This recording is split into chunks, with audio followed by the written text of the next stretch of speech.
In real estate, as in most things, first impressions are crucial.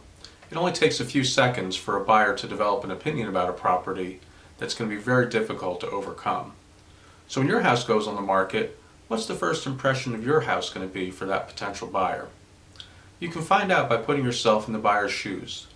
You start out at the street the same way that buyer is going to see your property for the first time. As they're walking up to the house, are they going to see a well-maintained lawn and property exterior?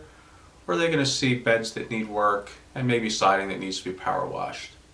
As they come up to the front door, are they going to pass problems like peeling paint around window frames or maybe a doorknob that's worn out? When a buyer sees these problems early on, inevitably for the rest of the showing, they're going to be looking for more problems and adding them up, because that's the first impression they developed is, this house might have issues and I better find them. So they're focusing on the negatives rather than looking for all the positives about the property. So if you're thinking about selling your house in Central Jersey, we would love to talk to you about how we can make these first impressions as positive as possible.